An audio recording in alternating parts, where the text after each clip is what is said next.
ॐ नमो भगवते वासुदेवाय। ॐ गणपतये नमः। सुप्रभात मित्रों, कल आपने देखा कि हमारे वीडियो दिल्ली चुनाव का प्रथम भाग था।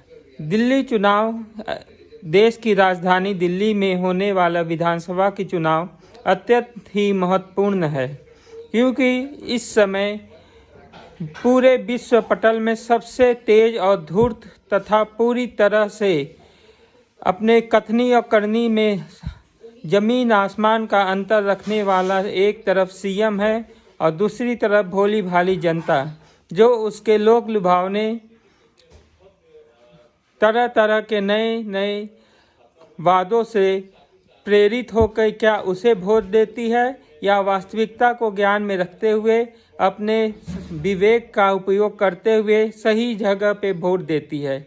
ये देखने की बात होगी, क्योंकि अर्थ प्रधान विश्व रचिराखा जो आजकल की परिस्थितियां बन रही हैं, जिसमें अर्थ ही सबसे प्रमुख है, उस चीज़ों में ये देखना जरूरी है कि अर्थ के बल पे कोई विजयी होता है या अपने संस्कार और अपने कर्तव्यों और तथा देश प्रेमियों के तथा जनता के व्यवहार को अपने सर आँखों पे बैठाने वाला विजयी होता है।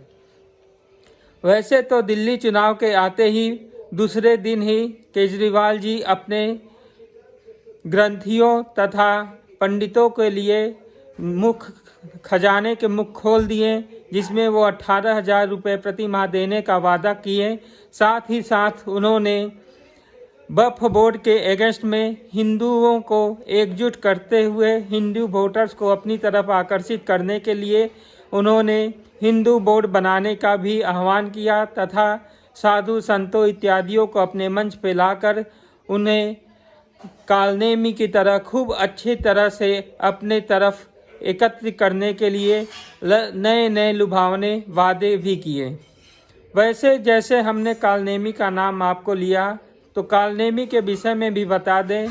कालनेमी एक राक्षस था जिसे लंकापति रावण ने हनुमान जी को संजीवनी लाने से बाधा पहुंचाने के लिए ही भेजा था। तो उस राक्षस ने अपनी माया के बल से अपने पूरे आसपास के इलाके में जिस मार्ग से श्री हनुमान जी संजीवनी लाने जा रहे थे, वहाँ पे एक आश्रम बनाता है तथा वहाँ पे श्री राम धुनी लगाकर अपने तपस्या इत्यादि प्रारंभ कर देता है। जब हनुमान जी राम धुनी को सुनते हैं तथा कालनेमी के नए रूप अर्थात एक महर्षि का रूप धारण हुए देखते हैं, तो वो उसके यहाँ चले जाते हैं और भाव विभोर होकर राम धुनी में अपना तप मन धन लगा देते हैं। भगवान के राम के नाम पे वो अपना जाप प्रारंभ करते हैं और विश्राम के लोभ लुभावने बात करके कालनेमी उन्हें उनके पथ से भ्रमित करना चाहता है। वो उसमें सफल भी हो जाता है, लेकिन तालाब में रहने वाली एक मकड़ी की वजह से हनुमान जी की इस पूरी कथा का वृतांत मालूम हुआ और उन्होंने उस कालनेमी का वध करके आगे अपने कार्य के लिए बढ़ गए।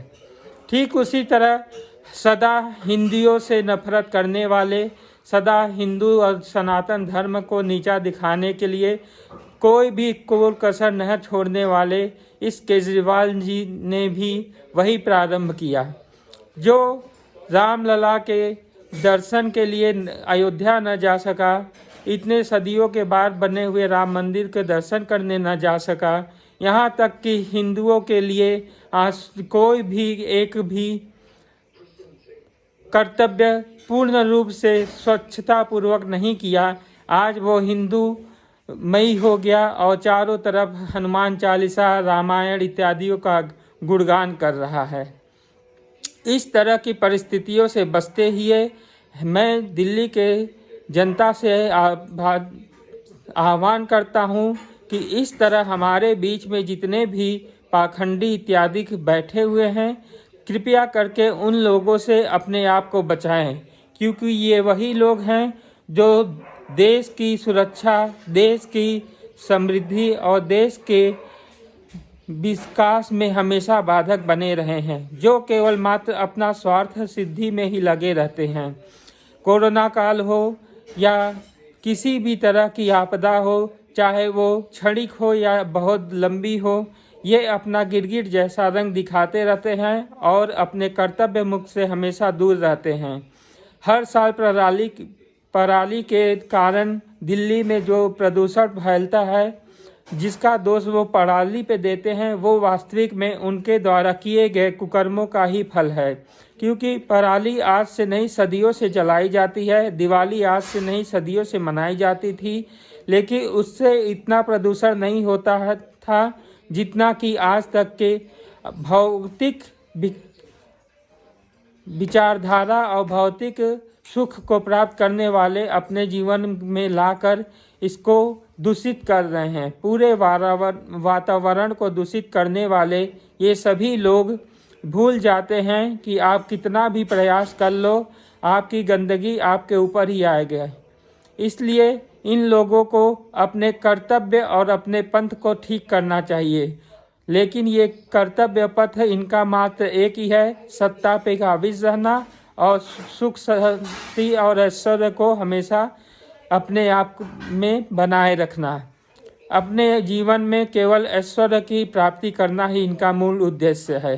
ये राजनीति में आए थे एक बहुत ही सादगीपूर्ण इंसान की हाथ पकड़कर, लेकिन उस इंसान को ये लोग धक्का देके बाहर निकाल दिए और खुद वहाँ पे आसीन हो गए। जिन सभी चीज़ों को वो हमेशा नकारते थे, जिन्हें वो कभी उपयोग नहीं करना चाहते थे, उन सभी में ऐसे लिप्त हो गए कि मानो कि वो उसके लिए ही जन्म लिए हैं।